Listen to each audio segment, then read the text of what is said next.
अस्सलाम वालेकुम dear students. Numerical methods के सिलसिले की इस वीडियो में मैं आपको जो रूट फाइंडिंग प्रॉब्लम्स हम कर रहे थे सिंगल वेरिएबल की इक्वेशंस के लिए, उसका एक और मेथड आपको बताऊंगा, वो है न्यूटन-रॉप्सन मेथड। इस मेथड की जो एडिटिव स्कीम है उसको ड्राइव करने के एक से ज़्यादा मेथड्स हैं, लेकिन मैंने जो इससे पहले मेथड्स आपको बताए थे उनकी डेरिवेशन के लिए मैंने ज्योमेट्रिकल अप्रोच को अप्लाई किया था और साथ एनालिटिक ज्योमेट्री के कॉन्सेप्ट यूज़ किए थे। यहाँ पर भी मैं जो एनालिटिक ज्योमेट्री के हमारे कॉन्सेप्ट्स हैं उन्हीं को यूज़ करके इसकी अटेटिव स्कीम जो है वो आपको ड्राइव करना बताऊंगा।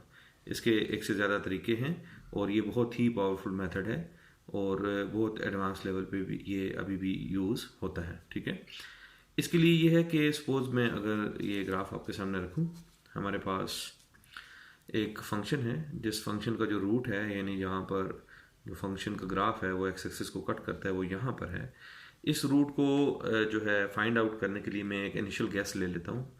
इनिशियल गैस जो है इसकी मदद से मैं जिस तरह रेगुलर फाल्से में हम क्या करते जाते हैं, हम जो दो पॉइंट्स को ज्वाइन करके एक लाइन फाइंड करते हैं और रूट के पास आते जाते हैं, इसी तरह हम यहाँ पर जो उसी तरह से एक लाइन फाइंड करते हैं, लेकिन इस लाइन को जो फॉर्म करने का या जो बनाने का मटेरियल है वो रेगुलर फाल्से से थोड़ा सा डिफरेंट है।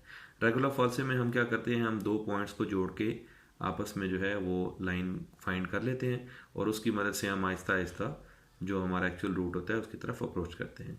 जिन बच्चों को ये चीज़ें समझ नहीं आ रही, वो मेरा पहला जो लेक्चर है रेगुलर फाल्से मेथड पे, वो उसको ज़रूर देख लें। ठीक है, मैं इस डायग्राम को दोबारा ड्रा करता हूँ और आपको प्रोसेस एक्सप्लेन करता हूँ कि किस तरह से हम जो है इसको फाइंड आउट करते हैं। सपोज हमारे पास ये एक ग्राफ है और इस ग्राफ का जो रूट है वो हमें यहाँ पे पता है। यहाँ पे हम क्या करते हैं कि इनिशियल गैस ले लेते हैं एक्स एन। अब जाहिर है इस एक्स एन का जो एफ ऑफ एक्स एन है वो हम इजीली फाइंड कर सकते हैं क्योंकि हमें फंक्शन जो है वो गिवन होगा। तो यहाँ पे हम सपोज ये हमारे पास एफ ऑफ एक्स एन है और ये हम फाइंड आउट कर सकते हैं। तो इसका मतलब है इधर जो पॉइंट बनेगा वो क्या बनेगा, X N F of X N. ठीक है, अब जो फंक्शन है हमारे पास ये कंटिन्यूस भी है और डिफरेंशिएबल भी है इन पॉइंट्स पर। तो हम यहाँ पर इसका जो डेरिवेटिव है वो अगर ले लें F prime of X N, ठीक है, तो वो यहाँ से जो टेंजेंट लाइन पास हो रही होगी उस टेंजेंट लाइन का स्लोप होगा इस पॉइंट के ऊपर। ठीक है, ये बातें हमें कैलकुलस और एनालिटिक ज्योमेट्री की मदद से पता है। अब ये जो लाइन है, ये लाइन एक्सिस को जाके एक जगह पे कट करती है, वो हमारा क्या है, नेक्स्ट अप्रॉक्सीमेट है रूट का। और आप देखें कि ये आहिस्ता आहिस्ता हम क्या कर रहे हैं, रूट के पास जा रहे हैं। इसी तरह हम नए पॉइंट पे आएंगे, नए पॉइंट पे आने के बाद हम दोबारा टेंजेंट लाइन ड्रॉ करेंगे, तो हम करते करते रूट के पास पहुंच जाएंगे। जो रेगुलर फाल्से मेथड है उसमें हम क्या करते थे कि दो पॉइंट्स के दरमियान लाइन फाइंड करते थे। यहाँ पे हमारे पास जो लाइन बनाने के लिए मटेरियल है वो है स्लोप और पॉइंट, तो वहाँ पे हमने टू पॉइंट फॉर्म यूज़ की थी, यहाँ पे हम स्लोप पॉइंट फॉर्म यूज़ करेंगे। ठीक है, अब मैं आ जाता हूँ जो हैंडआउट्स मैंने पहले से लिख के रखे हुए हैं। इसमें आप देखें कि ये हमारे पास इनिशियल गैस है उसी तरीके से जिस तरह से मैंने आपको अभी एक्सप्लेन किया। तो साइड पे मैं बता देता हूँ कि अगर हमें एक पॉइंट गिवन हो x1 y1 और हमें स्लोप गिवन हो m, तो उसके लिए जो हमारे पास इक्वेशन ऑफ लाइन है वो है y minus y1 equal to slope into x minus x1। अब जो मटेरियल हमें यहाँ पर गिवन है वो ये है कि हमें जो पॉइंट गिवन है वो है X N F of X N और जो स्लोप गिवन है वो है F prime of X N.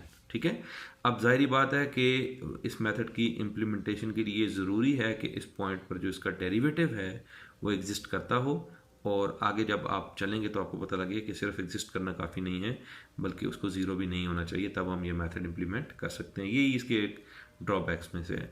Otherwise यहाँ पे हमें रूट ब्रैकेटिंग की ज़रूरत नहीं है। ये फंक्शन जो हमारा है एफ ऑफ एक्स, ये रियल वैल्यूड फंक्शन है, तो हम रियल रूट इससे फाइंड आउट करने की कोशिश करेंगे। हम ऑलमोस्ट जितने भी हमने अभी तक मेथड्स पढ़े हैं वो रियल वैल्यूड फंक्शंस के लिए पढ़े। अब मैं ये इक्वेशन ऑफ लाइन फाइंड करता हूँ, तो वो y minus F of X N is equal to F prime of X N X minus X N.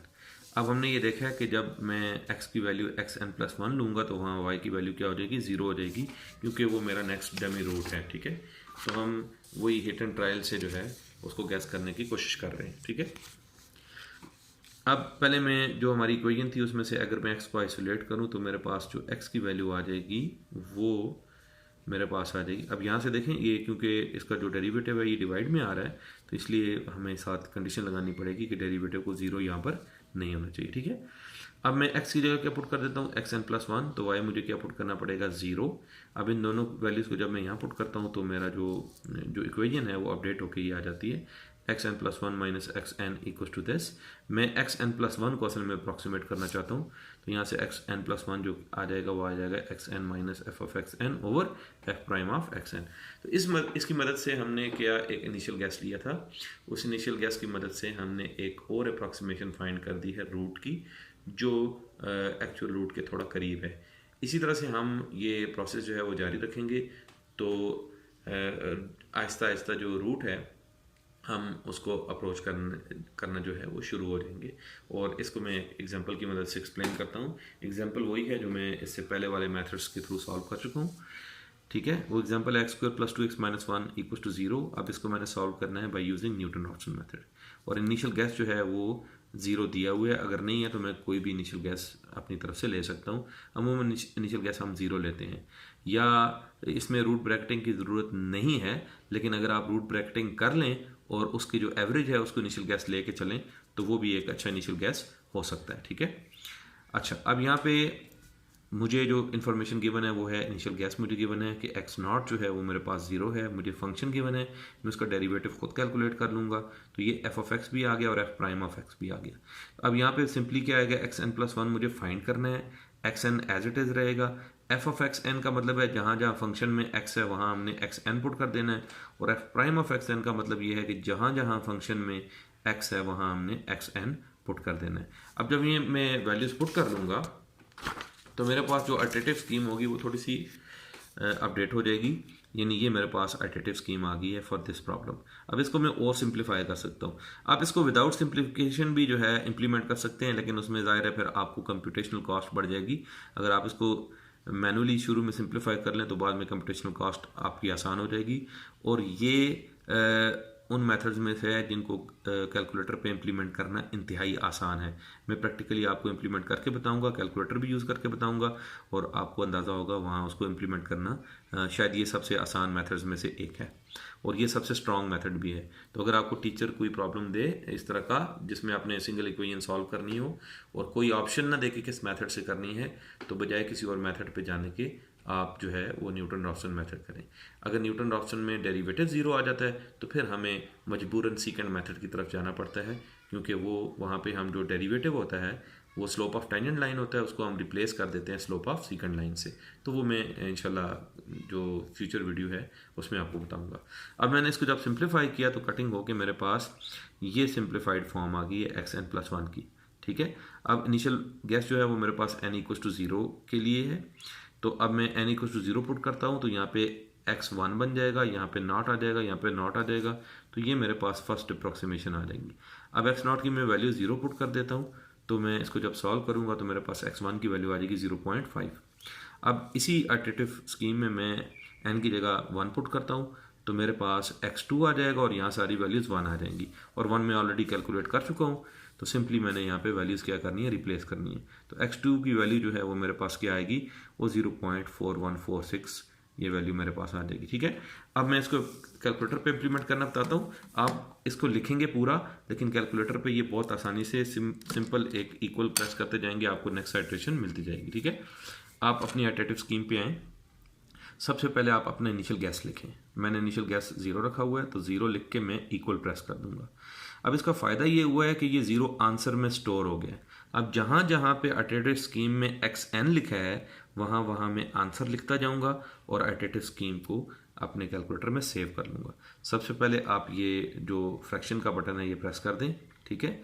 Fraction का बटन मैंने प्रेस किया तो मेरे पास है xn का स्क्वायर, तो मैं यहाँ पे लिखूँगा आंसर का स्क्वायर, ठीक है। आंसर का स्क्वायर हो गया। फिर xn² + 1 है तो मैं इधर लिख दूंगा +1, ठीक है। उसके बाद मैं इसको नीचे ले जाऊंगा कर्सर को, ठीक है। तो यहाँ पे मैंने लिखना है 2, तो 2 टाइम्स ज़रूर डालिएगा क्योंकि ब्रैकेट को बास कैलकुलेटर जो है वो वैसे जो है इनिशिएट नहीं करते। 2 टाइम्स ब्रैकेट डाल के फिर आप लिखेंगे आंसर +1, ठीक है। आंसर +1, अब ये आइटरेटिव स्कीम जो है ये मेरे कैलकुलेटर में सेव हो गई है। मैं जैसे ही इक्वल प्रेस करूँगा तो ये मुझे फर्स्ट आइटरेशन दे देगा। फर्स्ट आइटरेशन में उसने आंसर दिया है 1/2। ये हमारे पास स्टैंडर्ड नोटेशन में, अगर मैं इसको ये वाला बटन जो है S और D का ये प्रेस करके डेसिमल में जो है रिप्रेजेंट करता हूँ तो 0.5 आ जाएगा। और देख लें यही मेरी वैल्यू थी x1 की। अब यहाँ पर इक्वल का बटन दबाते वक्त एहतियात कीजिएगा, क्योंकि आप जितनी दफ़ा इक्वल का बटन दबाएंगे उतनी आइटरेशन गुजरती जाएंगी। अब मैं दोबारा इक्वल का बटन दबाता हूँ तो ये नेक्स्ट आइटरेशन आ जाएगी 5/12 और ये वैल्यू है 0.41666 और यही मैंने यहाँ पे लिखी है 0.41667 राउंड ऑफ करके। ठीक है, इसी तरह से मैं इसकी बाकी आइटरेशंस निकाल सकता हूँ। आप जब पेपर में सोल्यूशन कर रहे होंगे तो जाहिर है आपने इसके साथ पूरे जो इसके स्टेप्स हैं वो लिखने हैं, लेकिन मैं जस्ट यहाँ पे आपको सैंपल के तौर पे बता रहा हूँ कि x3 जो है वो मेरे पास आ गई है। ये x2 जो है वो 0.4166 है। एक दफ़ा और मैं अगर प्रेस करूँगा तो ये देखें, ये इसका जो नेक्स्ट आइटरेशन का आंसर आ गया है वो है 0.41425157। इसी तरह मैं एक दफ़ा और इक्वल प्रेस करूँगा तो नेक्स्ट आंसर आ जाएगा, फिर प्रेस करूँगा तो नेक्स्ट आंसर आता जाएगा। अब ज़रा आप एक चीज़ नोटिस करें कि ये आहिस्ता आहिस्ता डिजिट्स फिक्स होते जा रहे हैं। देखिए 414 इससे पिछले में भी था, 414 इसमें भी था, 21 इसमें भी था, आगे चेंज हो गया। ठीक है, 213 इसमें था, आगे चेंज हो रहा था, अब 2135 तक फिक्स हो गया है। ठीक है, अब ये आहिस्ता आहिस्ता क्या होता जाएगा, ज़्यादा से ज़्यादा डेसिमल तक फिक्स होता जाएगा। तो एक वक्त आएगा जब ये बिल्कुल भी चेंज नहीं होगा। हमारे कैलकुलेटर पे जितना डिस्प्ले है ये उस डिस्प्ले में चेंज नहीं होगा, तो वहाँ पे हमने जाकर रुक जाना है और वहीं पे हमने आंसर दे देना है। तो अगर मैं इसको जो है ना 1 2 3 4 5 डेसिमल तक देना चाहूँ तो ये मेरे पास 5 डेसिमल तक एक्यूरेट आंसर है। और इससे पहले मैंने आपको जब सॉल्व करवाया था उस कैलकुलेटर की मदद से रेगुलर फॉल्से वाले में, तो मुझे जो एग्जैक्ट सोल्यूशन मिला था वो भी यही मिला था। तो इसका मतलब है कि हमने आसानी से इसको जो है अप्रोच कर लिया। ठीक है, अगर इस पे आप प्रॉब्लम करना चाहते हैं तो बर्डन एंड फेरिस की जो बुक है उसका एक्सरसाइज सेट है 2.3, उसमें जो न्यूटन रॉब्सन के रेलिवेंट क्वेश्चंस हैं वो आप इससे सॉल्व कर सकते हैं। ठीक है, तो इंशाल्लाह ताला जो नेक्स्ट वीडियो है उसमें नेक्स्ट मेथड के साथ मैं आपके साथ हाजिर हूँगा। तब तक के लिए अल्लाह हाफ़िज़।